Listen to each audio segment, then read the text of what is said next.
ہی حضرت ابراہیم علیہ الصلوۃ والسلام کو جب آگ میں ڈالنے کا واقعہ پیش آیا تو آگ جب آپ کے لیے گلزار بن گئی، اس واقعے کے بعد آپ نے ایک علاقے بابل کی طرف ہجرت کی اور مصر سے ہوتے ہوئے اس جگہ پر پہنچے جہاں یہ بیر سبا، یہ کنواں موجود ہے۔ اس وقت حضرت ابراہیم علیہ الصلوۃ والسلام کی عمر جوانی کی عمر تھی۔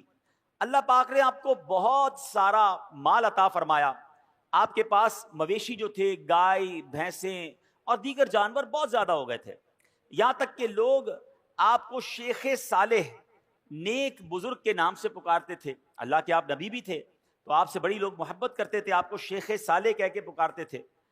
اب یہ ہوا کہ آپ کی کچھ لوگوں نے بے ادبی کی اور آپ سے کہنے لگے کہ آپ یہاں سے چلے جائیں۔ حضرت ابراہیم علیہ الصلوۃ والسلام نے کوئی لڑائی جھگڑا نہیں کیا، اپنا سامان اٹھایا اور آپ اس علاقے سے چلے گئے اور جبرون نامی شہر تشریف لے گئے، جس کو آج کل اس شہر کو الخلیل کہتے ہیں۔ بہرحال اللہ کریم انبیاء کرام کی یہ ادبی کیسے معاف فرماتا؟ اللہ پاک تو اپنے نبیوں سے بڑی محبت فرماتا ہے، رب کریم بے ادبوں کو ضرور سزا دیتا ہے۔ اب کیا ہوا کہ اس علاقے کے لوگوں کو یہ سزا ملی کہ جب وہ اس کنویں کے پاس پہنچے جہاں سے پانی لیتے تھے، اس سارا کنواں جو ہے وہ سوکھ گیا تھا، بلکہ اس شہر میں جتنے بھی کنویں تھے سارے ہی سوکھ گئے تھے۔ یہ لوگ بڑے پریشان ہوئے کہ پانی کا ایک قطرہ نہیں، کدھر گیا پانی؟ تو کچھ لوگوں نے کہا کہ شیخ صالح کی بے ادبی کی ہے، اللہ کے نیک بندے کو ہم نے تنگ کیا ہے، یہ ہو سکتا ہے اسی وجہ سے بے ادبی کی ہمیں سزا ملی ہے۔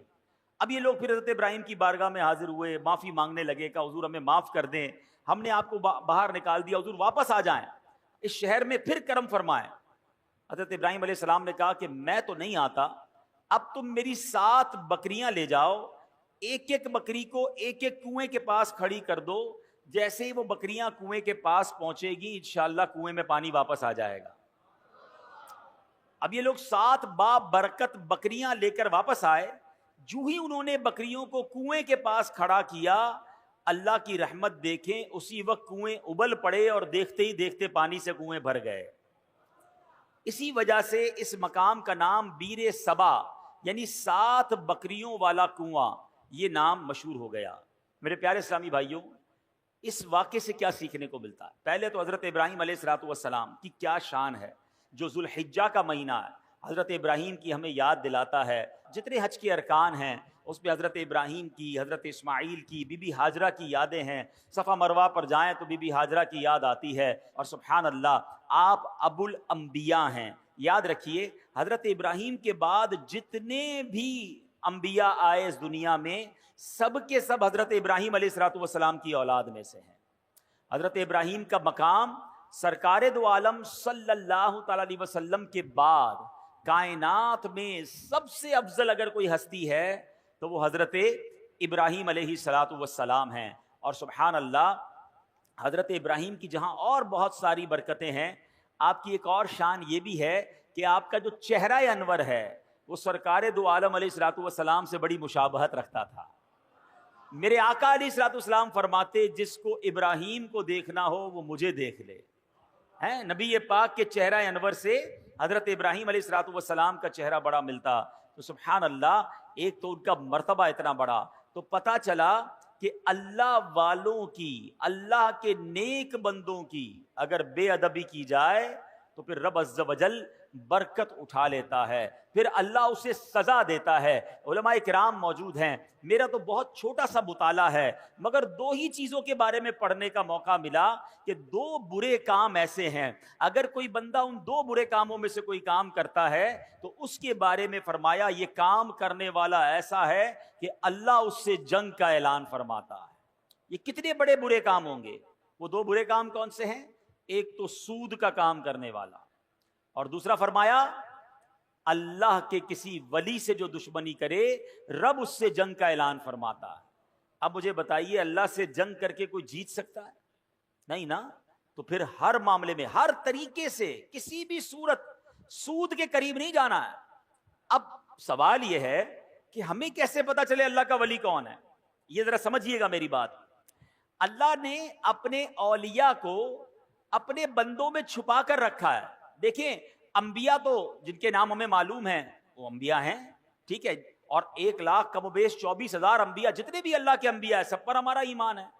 اب صحابہ کی بھی ایک لسٹ ہے کہ جنہوں نے نبی پاک علیہ الصلوۃ والسلام کا دور بھی پایا اور ان کا دیدار کیا یا ان کی صحبت اٹھائی، ایمان کی حالت میں ان کا دیدار کیا یا صحبت اٹھائی اور ایمان پر ان کا خاتمہ ہوا، وصال ہوا، وہ صحابی ہیں۔ لیکن ولی کو کیسے پہچانے؟ تو علماء فرماتے ہیں کہ اللہ نے اپنے ولیوں کو لوگوں میں چھپا کے رکھا ہے۔ ہو سکتا ہے آج شکارپور کے اس اجتماع میں اللہ کے بہت سارے اولیاء کرام موجود ہوں، ہمیں نہیں پتا۔ تو اب کرنا کیا ہوگا کہ ہمیں ہر مسلمان سے ادب سے بات کرنی ہے، ہر مسلمان سے پیار سے بات کرنی ہے، کسی کا دل نہیں دکھانا۔ کیا پتا میں کسی کے ساتھ بدتمیزی کروں وہی اللہ کا ولی ہو، اور ویسے ہر مسلمان کے ساتھ بدتمیزی سے بچنا ہے، ادب تو سب کا کرنا ہے، لیکن اللہ کے ولی کے ساتھ تو بیڑا غرق ہو جائے گا نا۔ تو اپنی زبان کو احتیاط سے استعمال کریں، لوگوں کے ساتھ جو ہے وہ بدتمیزی نہ کریں، کسی پر ظلم نہ کریں، کسی پر زیادتی نہ کریں۔ ہمیں کیا معلوم اللہ کی بارگاہ میں اس کا کیا مرتبہ ہے، بلکہ احادیث میں یہ مضمون ملتا ہے کہ کچھ لوگ ایسے ہوں گے کہ جو پراگندہ بال ہوں گے، یعنی بال بکھرے ہوئے ہوں گے، کپڑے ان کے اتنے اچھے نہیں ہوں گے، ان کو اپنی محفل میں کوئی نہیں بلاتا ہوگا، نہ آئیں تو کوئی نوٹس بھی نہیں کرتا۔ آقا علیہ الصلوۃ والسلام فرماتے ہیں مگر اللہ کی بارگاہ میں ان کا وہ مقام ہوتا ہے کہ اگر وہ قسم اٹھا لے کسی معاملے پر، رب ان کی قسم پوری فرما دیتا ہے۔ ہم تو عام طور پہ لوگوں سے ملتے بھی ان کے لباس کو دیکھ کر، ہاں یار یہ ذرا رکھ رکھاؤ والا ہے، اس سے ملنا ہے، اس کو ساتھ بٹھانا ہے، نہیں یار اس کے کپڑے میلے ہیں، یہ تو دکھنے میں بڑا غریب لگتا ہے، ٹوٹی ہوئی چپل پہن کر آیا ہے، اس کو کہاں اپنے قریب آنے دوں، اس کے کپڑوں سے بو آ رہی ہے۔ نہیں، کسی کے لباس، کسی کے حلیے، کسی کی غربت دیکھ کر اس کی بے عزتی نہیں کرنی ہے، سب کے ساتھ پیار سے پیش آئے۔ ہمیں نہیں پتا اگر وہ اللہ کا ولی ہوا اور کسی معاملے میں ہم سے ناراض ہو گیا نا تو چلتی گاڑی رک جانی ہے، سارے بنے کام بگڑ جانے، کیونکہ رب کا ولی ہے، رب کا دوست ہے۔ ہمیں نہیں پتا ہم کسی کے ساتھ زیادتی کریں اور پھر جب رب بدلا دے، رب کی قدرت کی طرف سے بدلا آتا ہے تو ہم مارے جائیں گے، ہم تباہ و برباد ہو جائیں گے۔ تو اے میرے پیارے اسلامی بھائیوں، پہلا مدنی پھول یہ لے کر جائیے، کسی مسلمان کے ساتھ زیادتی نہیں ہونی چاہیے، کسی مسلمان کو تکلیف نہ پہنچائیں۔ حدیث پاک میں آتا ہے من آذا مسلما فقط آذانی، میرے آقا فرماتے ہیں جس نے کسی مسلمان کو تکلیف دی وہ ایسا ہے جیسا اس نے مجھے تکلیف دی۔ فرمایا ومن آذانی فقط آذ اللہ، اور جس نے مجھے تکلیف دی وہ ایسا ہے جیسے اس نے اللہ کو تکلیف پہنچائی۔ بات کہاں تک جاتی ہے ایک مسلمان کو تکلیف دینے میں؟ اب وہ سوچے جو مسلمانوں کو گالیاں دیتے ہیں، وہ سوچے جو مسلمانوں کا مال دباتے ہیں، وہ سوچے جو چوریاں کرتے ہیں، جو زمین پر قبضہ کر لیتے ہیں، جو یتیم بیواؤں کا بلکہ اپنی بہنوں کا ورثہ دبا لیتے ہیں، وہ کیا جواب دیں گے اللہ کی بارگاہ میں؟ کیسے جواب دیں گے؟ تو کبھی کسی کو ہماری طرف سے تکلیف نہ ہو، اس بات کا خیال رکھیں۔ پھر اس واقعے سے ایک اور بات سیکھنے کو کیا ملی؟ سبحان اللہ، کہ تبرکات کی کیا ویلیو ہے۔ حضرت ابراہیم خود نہیں گئے، آپ نے 7 بکریاں بھیج دیں، اور جب وہ 7 بکریاں جاتی ہیں اس کی برکت سے سبحان اللہ ان کنووں میں پانی آ جاتا ہے۔ تو پتہ یہ چلا کہ اللہ کے جو اولیاء ہوتے ہیں، رب کے قریب جو لوگ ہوتے ہیں، ان کے قرب والی تبرک والی چیزوں میں بھی بڑی برکت ہوتی ہے۔ ان تبرکات کی برکات سے مشکلات ٹل جاتی ہیں، پریشانیاں حل ہوتی ہیں، دلوں کو سکون ملتا ہے، بیماریاں دور ہوتی ہیں۔ ارے جناب لوگ کہتے تبرک کی کوئی ریفرنس دیجئے، تبرک کیسے ہو گیا اور تبرک کا کیا جناب کوئی حقیقت ہے؟ ارے آپ نے اگر قرآن پڑھا ہوتا تو یہ سوال کبھی ذہن میں پیدا نہ ہوتا۔ پڑھیے سورہ یوسف، پڑھیے اس کی تفسیر۔ حضرت یعقوب علیہ السلام جب حضرت یوسف کی یاد میں آنسو بہاتے تھے، آپ کی بینائی کا ذوف بڑھ گیا، بینائی کمزور ہو گئی۔ بہت طویل واقعہ ہے۔ حضرت یوسف کو جب پتا چلا، جب آپ مصر کے بادشاہ بن چکے تھے، اللہ اکبر، حضرت یوسف بھی اللہ کے نبی ہیں، ذرا غور سے بات سنیے گا، حضرت یعقوب بھی اللہ کے نبی ہیں، یہ دونوں نبی اللہ سے یقیناً دعا کر سکتے ہیں، مگر حضرت یوسف اپنے بھائی کو کہتے ہیں ایسا کرو میرا یہ قمیص جو ہے لے جاؤ میرے والد کے پاس، ان کی آنکھوں پر رکھ دینا، اللہ اس کی برکت سے ان کی بینائی کا ذوف دور کر دے گا۔ اور یہ واقعہ قرآن میں بیان ہو رہا ہے۔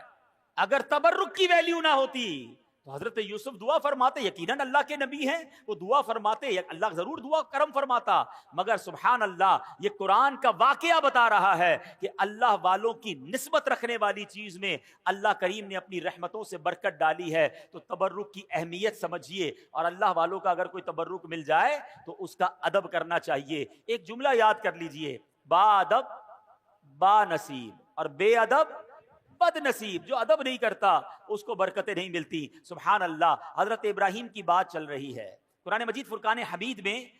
تبرکات کی بات ہو رہی ہے نا. آؤ ایک اور تبرک کے بارے میں بتاتا ہوں جس کا ذکر قرآن میں موجود ہے, اور جس تبرک کو دیکھنے کی بلکہ اس کے قریب نماز پڑھنے کی ہر مسلمان کے دل میں آرزو ہوتی ہے. اور وہ کون سا تبرک ہے؟ اللہ قرآن میں فرماتا ہے وَاتَّخِذُوا مِن مَّقَامِ إِبْرَاهِيمَ مُصَلًّى, اور اے مسلمانوں تم ابراہیم کے کھڑے ہونے کی جگہ کو نماز کا مقام بناؤ. مقام ابراہیم کیا ہے؟ ایک پتھر ہے. حضرت ابراہیم علیہ السلام اس پتھر پر کھڑے ہو کر کعبے کی آپ نے تعمیر فرمائی, اور سبحان اللہ یہ کمال کا پتھر ہے. اب دیکھیے آج شکارپور کے اس فیضان مدینہ میں ہم بیٹھے ہیں, اس کی چھت جب بنی ہوگی کسی انسان کا ہاتھ تو نہیں پہنچا ہوگا نا, کوئی نہ کوئی لفٹ لگائی گئی ہوگی, اس کے بعد وہ شٹرنگ لگاتے ہیں, مزدور اوپر چڑھتے ہیں اور چڑھ کر کام کرتے ہیں. اگلا فلور ہو تو ایک اور لفٹ لگائی جاتی ہے, جتنا قد ہوتا ہے وہاں تک بندے کا ہاتھ پہنچتا ہے, اس کے اوپر کے لیے کسی لفٹر کی ضرورت پڑتی ہے. سبحان اللہ. 5000 سال سے پرانی بات ہے جب حضرت ابراہیم کعبے کی تعمیر کر رہے تھے. بتاؤ نا حضرت ابراہیم نے یہ قد سے اوپر پتھر کیسے رکھے ہوں گے؟ سبحان اللہ. تفاسیر میں یہ ملتا ہے کہ جس پتھر پر حضرت ابراہیم کھڑے ہو کر کعبے کی تعمیر کر رہے تھے, حضرت اسماعیل پتھر پکڑاتے جاتے, حضرت ابراہیم پتھر رکھتے جاتے, اور جب یہ دیوار اونچی ہو جاتی مقام ابراہیم بھی اونچا ہوتا چلا جاتا. مقام ابراہیم جو پتھر ہے وہ لفٹ کا کام کرتا تھا, وہ اونچا ہو جاتا, آپ اوپر پتھر رکھتے, جب نیچے پتھر رکھنا ہوتا وہ پتھر نیچے آ جاتا. سبحان اللہ. یہ کیسا معجزہ ہے. بلکہ سنو 5000 سال کے بعد بھی آج بھی اپنی آنکھوں سے جب آپ مقام ابراہیم کا دیدار کرتے ہیں نا تو حضرت ابراہیم کے قدموں کے نشان آج بھی نظر آتے ہیں. اللہ نے اس تبرک کو کیسے باقی رکھا ہے, اس کی حفاظت کا کیسے انتظام کیا ہے. جناب 400-500 سال 700-800 سال میں عمارت تباہ ہو جاتی ہے, عمارت مخدوش ہو جاتی ہے, گرنے کے قریب ہو جاتی ہے. یہ پتھر 5000 سال سے زیادہ اس میدان میں گویا پڑا ہوا ہے, اس میدان میں جلوہ فرما ہے. اس پتھر پر اب جا کر یہ جو مقام ابراہیم کے اوپر آپ دیکھتے ہیں نا, ایک بہت خوبصورت سا گولڈن کلر کا ایک کیس بنا دیا گیا ہے, ایک اس کو حفاظت کر دی گئی ہے اس کی. یہ پہلے ایسا نہیں تھا, یہ 200-400 سال پہلے ہوا ہوگا. ہزاروں سال سے کھلے میدان میں یہ پتھر موجود ہے. ہزاروں بارشیں گزری, ہزاروں آندھیاں گزری, موسم آگے پیچھے ہوئے, مگر اس پتھر پر آج بھی حضرت ابراہیم کے قدموں کے نشان موجود ہیں. یہ کیسا معجزہ ہے کہ ہم اپنی آنکھوں سے دیکھ رہے ہیں. اب ذرا آگے چلیے, اب ذرا بتائیے, قرآن کہتا ہے اس مبارک پتھر کو مصلی بنایا جائے, مصلی بنانے کا حکم دیا. اس کا مطلب کیا ہوا کہ کعبے کے سامنے ایسی جگہ کھڑے ہو کر نماز پڑھو کہ مقام ابراہیم تمہارے اور کعبے کے درمیان میں آئے. یعنی جب طواف کے بعد جو نوافل پڑھے جاتے ہیں, جو جس کو واجب الطواف کہا جاتا ہے, وہ اس جگہ کھڑے ہو کر پڑھنا مستحب ہے. حضرت عبداللہ بن عمرو بن عاص فرماتے ہیں رحمت اللہ تعالی علیہ, خیر المسجد خلف المقامی وعن یمین الامام, یعنی پوری زمین میں سجدہ کرنے کے لیے 2 جگہ بہترین ہیں. نمبر 1 مقام ابراہیم کے پیچھے, اور نمبر 2 ہم جب بھی نماز جماعت سے پڑھیں تو امام صاحب کی سیدھی جانب. سبحان اللہ. یہ بھی پتا چلا کہ جب جب جماعت میں نماز پڑھنے کا موقع ملے, اللہ کرے با جماعت نماز ہم پڑھنے والے بن جائیں. پھر پہلی صف میں جا کر نماز ادا کیا کریں, اور کوشش کریں پہلی صف میں جو مؤذن صاحب کے ساتھ پہ رائٹ سائڈ کی جو جگہ ہے, اللہ کرے وہ مل جائے. فرمائے یہ بہترین جگہ ہے. تو سبحان اللہ, مقام ابراہیم کے پیچھے نماز پڑھنا ہے. اب ایک اور ذرا تھوڑا سا باریک سا مسئلہ سمجھ لو, انشاءاللہ عشق رسول میں اور اضافہ ہو جائے گا. اب ذرا سمجھیے گا, مقام ابراہیم کیا ہے؟ ایک پتھر ہے. ہاں یہ جنتی پتھر ہے, بڑا مقدس پتھر ہے, لیکن عین نماز میں اس پتھر کی تعظیم کرنے یعنی اسے مصلی بنانے کا حکم دیا. اب سوچنے کی بات ہے, علماء بیٹھے ہیں, کہ حالت نماز میں ایک پتھر کی تعظیم کرنے سے نماز میں کوئی نقص نہیں آتا ہے, نماز میں کوئی کمی نہیں آتی ہے, نماز ٹوٹتی نہیں ہے, بلکہ نماز مکمل رہتی ہے.